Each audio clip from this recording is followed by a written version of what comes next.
Channel नया song आ रहा है, अभी तक ऑडियो ही आया है, क्या कुछ कहना चाहेंगे? ऑडियंस काफ़ी ज़्यादा बेकरार है वीडियोस देखने के लिए, तो फर्स्ट ऑफ क्या कुछ कहना चाहेंगे ऑडियंस को आप अपने? ऑडियंस को सबसे पहले तो यही कहना चाहेंगे कि आप ही लोग हमारे लिए सब कुछ हैं। तो हमारा ये गाना अभी रिलीज़ हुआ है बेहिसाबा, जिसमें मेरी आवाज़ है और म्यूज़िक देने वाले ये तीन सज्जन यहाँ बैठे हुए हैं। इन्होंने उसमें बहुत ही मैजिकल म्यूज़िक दिया है और मैं यही चाहूँगा कि आप लोग प्लीज़ वो गाना सुनिए। इस वक्त वो हर प्लेटफॉर्म पे है, यूट्यूब पे भी है, जियो सावन पे है, स्पॉटिफाई पे है, जितने भी प्लेटफॉर्म्स हैं आप वहाँ जाके सुन सकते हैं अपनी कन्वीनियंस के हिसाब से, और गाने को जितना हो सके भर भर के प्यार दीजिए। सर आप क्या कुछ कहना चाहेंगे? 17 साल की जर्नी के बाद एक बार फिर कम बैक कर रहे हैं, कैसा कैसा क्योंकि लगा हम ये? लोग दोस्त हैं, पता नहीं कितने साल से, मेरे को लगता है 17-18 साल 20 साल से। सबसे जब से हम लोग स्कूल में थे, लोअर केजी, तब से। हम्म, पहला जो गाना आया था हमारा जोगी सिंह मनाला सिंह और इनका बैंड ऑफ बॉयज़ जब लॉन्च हुआ था वो एक ही टाइम पे हुआ था। But it's after so many years that we are coming together to do a song. और हम नेबर्स भी हैं। हम एक बार ऐसे ही बैठ चिल कर रहे थे तो वहाँ पे सुधांशु ने एक मुखड़ा सुनाया एक गाने का, और सुन के हमने कहा यार ये तो बहुत ब्यूटीफुल है, इसको गाने को सही से मिल के बनाते हैं बढ़िया तरीके से। तो अच्छा बना। I think you guys will like it. It's very today's vibe thanks to this kid. And of course Sudhanshu अपना एक वो जो आवाज़ है, जो सिल्की जो एक टेक्सचर है उनका, वो उर्दू नेबर्स के गाने। साथ, नेबर्स का गाना बनाने में बहुत फ़ायदा होता है कि ट्रैवलिंग एक्सपेंस बच जाता है, पेट्रोल वेट्रोल में। राइट। और एंजॉयमेंट हाँ, काफ़ी एन्जॉयमेंट तो है ही। वो तो ऊपर से ही गा देते थे नहाते नहाते, तो नीचे नीचे मनमीत रिकॉर्ड कर लेता था ऐसे बैठ के कि अरे आवाज़ आ गई, हाँ भाई रिकॉर्ड कर मैं लो। एक्चुअली गाता था ये ऊपर ऊपर से छत पे पड़ा था वैसे परकशन से ऊपर तो से। गाना ऐसे ऊपर नीचे, ये ना जैसे ना तेरे सामने वाली खिड़की में जैसे बना था, ये भी वैसे ही बना है। क्या बात है। नहीं, but on a serious note, this has been one of the most, I think, most interesting combination of people, Yeah. because Harmeet Manmeet obviously पूरी दुनिया जानती है उनको इतने सालों से, इतना ब्रिलियंट उन्होंने इतने सुपर हिट गाने दिए हुए हैं, सुपर डुपर हिट गाने दिए हुए हैं। तो हमको तो शायद वहाँ पहुँचते अभी समय लगेगा, but coming together as performers, as artists in this, you know, their sound, his tune, you know, he's a phenomenal singer himself, you know. So all the artists coming together and creating something like this, you know, which is magical, you know, nothing short of magic, I think. Is just a beautiful, it's a very spiritual experience. I think you evolve every time you do something like this, you evolve. मैं मीत brothers से जाना चाहूँगी। Sudhanshu sir as a actor ज़्यादा अच्छे लगते हैं, as a singer ज़्यादा अच्छे लगते हैं आपको? दोनों क्यों नहीं? एक्चुअली अकॉर्डिंग टू यू किसमें ज़्यादा एक्टिंग बेटर है? एक्टिंग तो हम सब ने देखी हुई है और लोग Right. देख ही रहे हैं, इनके शो के हाँ. अनुपमा के सब दीवाने हैं। Right. लेकिन मुझे लगता है कि बिल्कुल बराबर की सिंगिंग टक्कर की है इन्होंने, क्योंकि गाना गाना इतना आसान नहीं है, बहुत हाई ऑक्टेव का गाना है ये। और वहाँ पे जो उसका जो पहला जो स्क्रैच था जो उन्होंने गाया था, Yeah. तो वो उस चीज़ को पकड़ के उसको और ऊपर ले जाना एक अच्छा सिंगर ही कर सकता है। तो मैंने उनको वही बोला, इन्होंने अपनी आवाज़ ज़्यादा खर्ची नहीं, इतने साल एक्टिंग कर रहे थे, तो वोकल कॉर्ड्स अभी भी एक यंग बॉय की हैं। अब आप बोलो कि धोनी की विकेट कीपिंग अच्छी है, बैटिंग अच्छी है, दोनों ही अच्छी है, वो वाली बात है। धोनी है हमारे। क्या बात है। सुधांशु सर आपसे जानना चाहूँगी कितना चैलेंजिंग रहा, क्योंकि 2000 से आपने इस फील्ड को एक एक्टिंग के लिए छोड़ दिया था, अगर मैं देखती हूँ तो अब इस पे उतरना कितना चैलेंजिंग रहा आपके नहीं, पर बाथरूम में तो रोज गा रहे हैं, मुझे मैं- आवाज़ आती है मैं ऊपर। बट वही- एज अ ऑडियंस मैं वही बोलने वाला था, है ना। मनमीत बाथरूम तक चला भी जाता है देखने सुनने। ए, इनका बाथरूम कान मेरे लगा नीचे ही तो है, मेरे नीचे वाले personal बाथरूम। बातें नहीं मेरे को मैं बोलता हूँ, मैं कितनी बार बोलता हूँ, मेरे नीचे वाले बाथरूम में बातें कर रहा है कमाल ये। का तबला बजता है। क्या बात है। लेकिन बट क्या यकीन नहीं हो रहा आपको? यकीन- वो ज़्यादा इंटरेस्टिंग है, हमारी बातें नहीं सुनते। लेकिन आप लोग जब इसकी शूटिंग हो रही होगी काफी ज्यादा एंजॉय किए होंगे, शूटिंग नहीं, रिकॉर्डिंग अभी शूटिंग नहीं की। हाँ, अभी शूटिंग करनी बाकी है। पिक्चर अभी बाकी करी है नहीं, मेरे दोस्त। रिकॉर्डिंग में ये हाल है तो शूटिंग का आप सोचिए क्या होगा। तो मेरा क्वेश्चन अभी बाकी है, सो आंसर देना चाहें आप, कितना चैलेंजिंग रहा आपके लिए? रहा कि देखिए, नहीं मैं रहा? ना, आपने वेलकम पिक्चर देखी है, राइट या उसमें नाना पाटेकर, उदय भाई, और उसमें एक मुश्ताक खान करके एक जो एक्टर हैं, वो जो लंगड़े थे, लास्ट में जब वो भाग रहे होते हैं अपनी वो छड़ी छोड़ के, तो अक्षय कुमार उनको देखता है, पूछता है कि अरे तू भाग रहा है, तू तो लंगड़ा था, बोला अरे क्या लंगड़ा, उदय भाई ने मुझे अपनी कंपनी का विजिटिंग कार्ड बना के रखा हुआ था, है ना। जब कोई आए तो उनको डराने के लिए वो मेरे से बुलवाते थे कि मैं पहले ऐसा था, मैं वैसा था, उसके बाद मेरे से गलती हो गई, उदय भाई ने मेरी टांग तोड़ दी, कर दी। तो बेसिकली मैं अपने दोस्तों का वही हूँ, मुश्ताक खान। आज तक गाना बंद नहीं हुआ मेरा, तब से लेकर जब प्रोफेशनली छोड़ा था, तो हर पार्टी में मुझे जहाँ भी मैं जाता हूँ, किसी के घर जाता हूँ, मुझे जूक बॉक्स बना के रखते हैं। मेरे से इतना दुर्व्यवहार होता है कि मैं कहीं जाऊँ, मैं खाना पीना खाऊँ ना खाऊँ, कोई पूछे ना पूछे कि भाई खाना खा लिया, कुछ पी लिया, ये कर लिया, वो कर लिया, गाना सुनाते हैं। गाना सुनाते हैं। तो मुझे ऐसा लगने लगा कुछ समय बाद कि लोग मुझे सिर्फ इसीलिए बुलाते हैं अपने घर पे कि ये पार्टी में जब थोड़ा सा माहौल बन जाएगा तो ये थोड़े गाने वाने गा देगा। तो इसलिए मुझे, तो मैं गाना मेरा कभी बंद नहीं हुआ। On a serious note, I have always been singing, whether to myself और फॉर माई फ्रेंड्स और some time here and there, or maybe just make a reel sitting at home and put it out on Instagram. I've always, because क्या है, music जब होता है आपके अंदर तो उसको आप निकाल के बाहर नहीं फेंक सकते, वो आपके अंदर है, आपके सिस्टम का, आपके एग्जिस्टेंस का हिस्सा बन जाता है। तो म्यूज़िक मैंने कभी छोड़ा नहीं था। हाँ, प्रोफेशनली अब फिर से मैंने शुरू किया है। इससे पहले भी 2 सिंगल्स मैंने निकाले हैं, but this time it is more you know more meaning to me, because I got associated with such talented bunch of people and people who have been there, done that, and created such a big space for themselves in the industry. तो मेरे लिए ये बहुत ही golden chance है as a singer.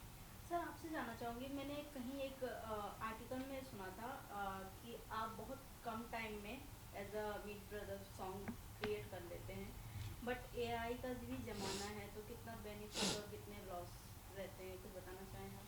ये AI को एक tool की तरह यूज़ करें तो बहुत अच्छी चीज़ है। एआई अपने आप में एयर इंडिया हमसे ज़्यादा बेटर सर बता सकते हैं। वो आप सोचें कि देखिए क्या होता है ना, जैसे एक्टर है, वो अपनी ये रूहदारी के काम है सारे। आर्टिस्ट जो होता है वो रूह, उसकी अपनी रूह एक्टिंग परफॉर्म कर रही होती है, इंसान नहीं परफॉर्म कर रहा होता। तो एआई में वो वाली रूह तो आ नहीं सकती। सो वो एक टूल की तरह यूज़ किया जा सकता है कि जैसे पहले ये वाले माइक्स भी हैं और एक ये वाले भी माइक्स आ गए हैं, तो आवाज़ और पास से पकड़ी जा रही है, लेकिन आवाज़ तो आपकी अपनी है। सो उतना ही यूज़ करते हैं हम एआई को। और प्राइमरीली एआई उन लोगों के लिए जो जिनको कॉम्पोजिशन आती नहीं है, पहली चीज़ तो आर्टिफिशियल इंटेलिजेंस अपने दुनिया भर की कॉम्पोजिशन को उठा के उसको मिक्सर में ग्राइंड करके वो एक नए नोट्स के साथ एक देता है। हम लोगों को ज़रूरत है नहीं उसकी। हाँ, कभी ये हो सकता है कि कुछ काम फास्ट करना हो और छोटी मोटी चीज़ कुछ म्यूज़िक पीस को कुछ कर टाइम नहीं हो, तो टाइम सेविंग टेक्निक के टूल के हिसाब से हम यूज़ कर सकते हैं। क्रिएटिविटी में हमें एआई की बिल्कुल ज़रूरत नहीं है, बिकॉज जो हमारी रूह से निकलता है, जो राग बेस्ड होता है, क्योंकि हर गाना एक सिचुएशन है, स्पेशली फिल्म सॉन्ग। हर डायरेक्टर आता है कि मेरी सिचुएशन में लड़का लड़की के साथ अभी उसका प्यार हो रहा है या प्यार हो चुका है, लेकिन अभी तो बोल नहीं पा रहे हैं, तो वो उसकी एक अलग ही एक माहौल है, एक फील है, एक वाइब है। तो एआई कभी नहीं कर सकता वो। अब जैसे वो वाली बात है कि कल अगर एक ऐसा कोई बैट आ जाए जिसको बॉल टच करते ही अपने आप छक्का चली जाएगी, तो फिर सचिन और विराट उससे कभी खेलेंगे क्या? तो फिर सचिन कहाँ काय के और विराट काय के। बात यही है ना कि आप क्या कर रहे हैं। सर आपसे जानना चाहूँगी, जैसे कि मुझे पता है कि आपने लिखा है, right? No music Kumar sir ने, कंपोज कुमार जी ने लिखा है। कुमार सर ने ओके, लिखा कुमार सर ने। तो आप कुछ बताना चाहें ऑडियंस को क्या किस सॉन्ग के लिए? है।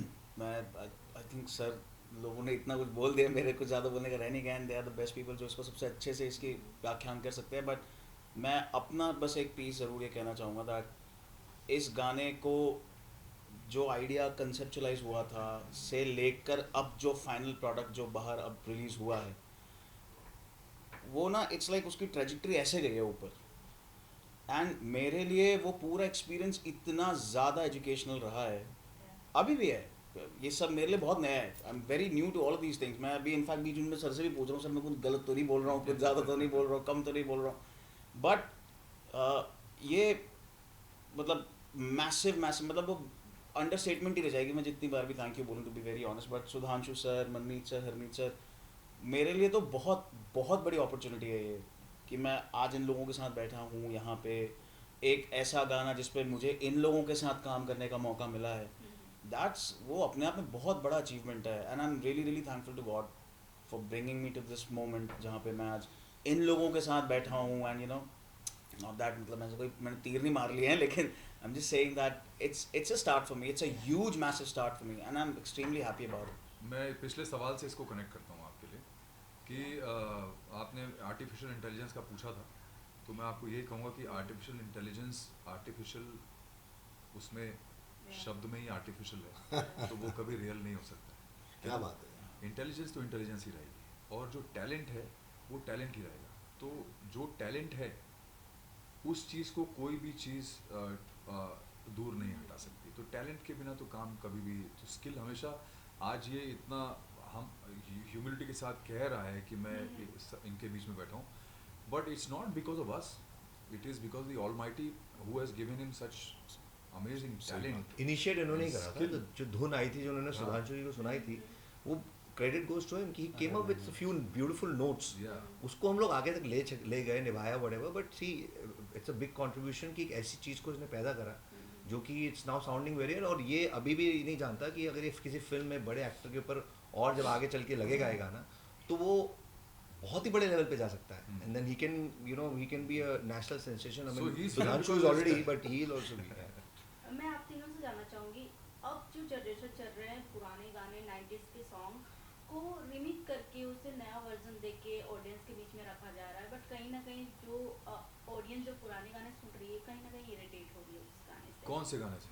कोई भी गाने आप एक एग्जांपल दीजिए। एग्जाम्पल में अगर मैं दूँ तो बादशाह के भी गाने बहुत सारे रहे हैं, वो 90s के थोड़ी हैं, वो तो अभी के हैं। बट कहीं ना कहीं वहाँ के जो गुण लिए पुराने गए गाने हैं। हैं ना, जो मेलोडी है, चाहे कोई भी आप 90s की बात करें ना, दिल है कि मानता नहीं, अब इस चीज़ को आप किसी चीज़ में डाल दीजिए, इसकी ब्यूटी को आप खराब नहीं कर सकते, यू नो। तो अनफॉर्चुनेटली क्या है कि आज के ज़माने में हाँ ऐसा होता है, कई ऐसे लोग हैं जो पुराने गाने लेकर उनके अराउंड कुछ रैप वगैरह डाल के उसको थोड़ा नया अंदाज दे रहे हैं, रिक्रिएट कर रहे हैं, जो बहुत से लोगों को पसंद भी आ रहा है। ऐसा नहीं कि वो नहीं पसंद आ रहा है, हो सकता है हर इंसान को ना पसंद आए, लेकिन हर इंसान को हर चीज़ पसंद भी नहीं आती है। ये मेरा शो है, लोगों किसी को तो पसंद आ ही रही होगी तभी बनती किसी है। नहीं, हाँ, देखिए इसीलिए। म्यूजिक बिजनेस बड़ा सिंपल है, रिक्रिएशन चल रही है पिछले 15 साल से अच्छी खासी, क्योंकि हम लोग तो बना ही रहे हैं, हमने बॉस करी थी उसमें भी आया था, तो वो क्यों बन रहा है? क्योंकि पहले जब 3 साल जब रिक्रिएशन आई तो ऑडियंस ने पैसे फेंके कि मुझे Exactly. गाने हिट हुए, तो म्यूजिक कंपनी से बोला यार और बनाओ। अगर फ्लॉप हो जाते और ऑडियंस को नहीं समझ में आता, तो आपको बिजनेस बता रहा हूँ कैसे चलता है ये वाला, कि अगर ऑडियंस रिजेक्ट कर देती जनता हमारे देश की, तो और बनते ही नहीं। हाँ, कुछ लोग हैं जिनको नहीं पसंद में आता, because they very टची and emotional, जो कि उनको हम गलत नहीं मानते। कई लोग इमोशनल होते हैं, उनको रिस्पेक्ट देनी चाहिए, बट रिक्रिएशन अगर ढंग से की जाए तो it's not a bad. Lastly क्या कुछ कहना चाहेंगे ऑडियंस को, और आपके शब्द में हम एक गाना सुनना चाहेंगे, आपके ऑडियंस भी सुनना चाहेगी लाइव। हमारा गाना आ गया है बेहिसाबा, आप जाके अभी चेक करें एमपी म्यूजिक पर, सुधांशु ने गाया है, शाश्वत और हमने म्यूजिक दिया है, और अब आप लाइव सुनेंगे, सुधांशु गाएंगे गाने। जूक बॉक्स हो गया तेरे बिना था इंज तू यार मारिया, मेरा एतबार मारिया, हो झूठा था तेरा हर वादा, इंज तू यार मारिया, मेरा एतबार मारिया, क्यों ना तुझको पहचाना, क्या था दिल में ना जाना, हाल मेरा कर डाला है डूबे किनारों सा, यार तुझे तरस न आया, दिल ये तेरा बरस न पाया, हाल मेरा है बारिश में सूखे किनारों सा, बेसाबा इश्क था, कुछ ज्यादा इश्क था, जो कर गया मुझको पागल आवारों सा, कल था मैं आसमां, अब तो मैं फिर रहा ज़मीं पे जैसे टूटे किनारों सा। ये गाना कुमार ने लिखा है, आप जाएं और अभी इसको चेक करें एमपी म्यूजिक पर। कुमार पाजी हमारे बर्थडे पर आए, वो बहुत कमाल के राइटर है, इंडिया के नंबर 1 टॉप राइटर है, जिन्होंने हमारा बेबी डॉल चिटिया कलाम भी लिखा है। बहुत justification Kumar, obviously you can't go wrong with him, you know, he's got some ऊपर से उनको बख्शिश है। Yeah. Thank you very much. Thank you. Thank you ji.